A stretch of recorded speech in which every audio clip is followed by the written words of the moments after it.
अस्सलामुअलैकुम, welcome back to Ayaan scary stories.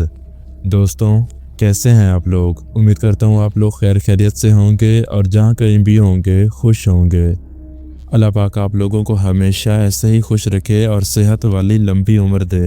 अगर आप हमारे चैनल पर नए हैं तो चैनल को सब्सक्राइब और वीडियो को लाइक लाजमी से कर दें ताकि मेरी आने वाली वीडियोज़ की नोटिफिकेशन आपको बर वक्त मिलती रहे। तो बिना वक्त ज़ाया किए बगैर चलते हैं अपनी आज की स्टोरी की तरफ। ये वाक़या एक लड़के हसीब का है जो रातों को पिज़्ज़ा डिलीवरी बॉय के तौर पर काम करता था और उसे अक्सर रात देर के वक्त ही पिज़्ज़ा डिलीवरी के ऑर्डर्स मिलते थे।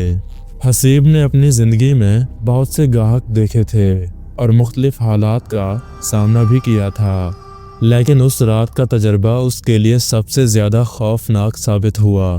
तो बढ़ते हैं आज के वाक़े की तरफ। दोस्तों, ये वाक़या बहुत ही इंटरेस्टिंग है, तो आप लोगों से गुजारिश है कि आप लोग इस वाक़े को पूरा सुनिएगा। अस्सलामुअलैकुम, मेरा नाम हसीब है और मेरा ताल्लुक़ सियालकोट से है और ये वाक़या ख़ुद मेरे साथ ही पेश आया था। ये तकरीबन 10 साल पुराना है। ये एक रात की बात है जब मुझे अपने रेस्टोरेंट से तकरीबन 11 बजे फ़ोन आया कि मुझे एक ऑर्डर डिलीवर करना है। उस इलाके का नाम याद तो नहीं है, बस इतना पता है कि ये ऑर्डर किसी वीरान और सुनसान इलाके से आया था जहाँ की सड़कें दिन के वक्त भी वीरान होती थी।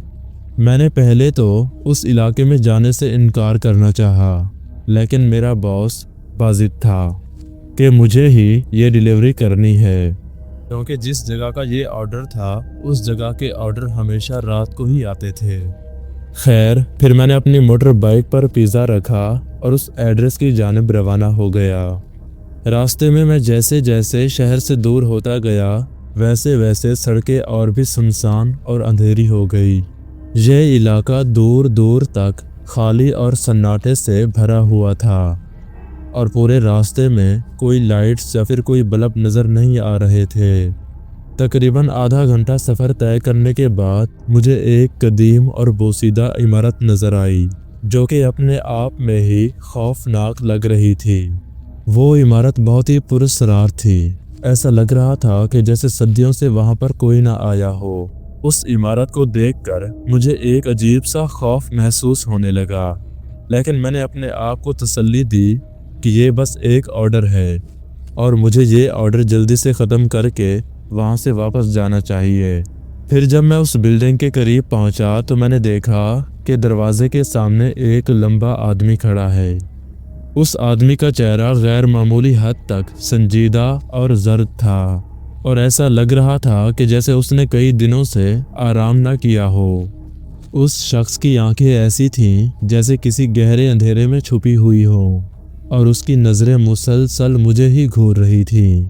मैंने बाइक से उतरकर उस आदमी के करीब जाकर उसे सलाम किया और पिज़्ज़ा दिया। उस शख्स ने बग़ैर कोई लफ्ज़ कहे पिज़्ज़ा लिया और फिर मुझे ही देखता रहा। मुझे बहुत ही अजीब सा एहसास हो रहा था, जैसे वो आदमी मुझसे कुछ कहना चाहता हो। खैर, फिर मैंने अपना मुआवजा मांगा तो उस आदमी ने कहा कि अंदर आओ। पहले तो मुझे थोड़ी हिचकिचाहट महसूस हुई, फिर मैंने सोचा कि जल्दी से अंदर जाकर पैसे लेकर और यहाँ से निकल जाता हूँ। जब मैं उस इमारत के अंदर दाखिल हुआ तो मैंने देखा कि अंदर की फ़िज़ा बहुत ही अजीब थी। कमरे की दीवारों पर पुराने कपड़े और जंग आलूदा आईने लगे हुए थे। फिर जैसे ही मैं थोड़ा आगे बढ़ा, मुझे ऐसा महसूस हुआ जैसे कोई बहुत ही हल्की हल्की आवाज़ में मेरा नाम ले रहा हो और मुझे ऐसा महसूस हुआ जैसे वो शख्स मेरे पीछे पीछे चल रहा है। मेरा दिल अब ज़ोर ज़ोर से धड़कने लगा था और मेरी पसीने से हालत ख़राब हो गई थी। खैर, फिर उस शख्स ने मुझे अंदर एक कमरे की तरफ इशारा करके कहा कि उस कमरे में एक टेबल पड़ी है और उस टेबल के ऊपर पैसे रखे हैं, आप जाकर ले लो। फिर जब मैं उस कमरे के अंदर दाखिल हुआ तो मैंने देखा कि वहाँ पर पुरानी किताबें, पुरानी तस्वीरें और दीगर पुरस्कार अशिया मौजूद थीं। मैंने जल्दी से पैसे तलाश करने की कोशिश की, लेकिन जैसे ही मैं वापस पलटा तो मैंने देखा कि वो आदमी दरवाजे पर खड़ा होकर मुझे ही घूर रहा था उस आदमी को देखकर मुझे अब बहुत ही शदीद खौफ महसूस होने लगा। फिर मैंने उस आदमी से कहा कि मुझे यहाँ से जाने दो, मैं यहाँ से जाना चाहता हूँ। अयान भाई, मेरा इतना कहना ही था कि वो शख्स बहुत ही खौफनाक तरीके से मुस्कुराने लगा और उसकी मुस्कुराहट इतनी खौफनाक थी कि मैं आपको बता नहीं सकता।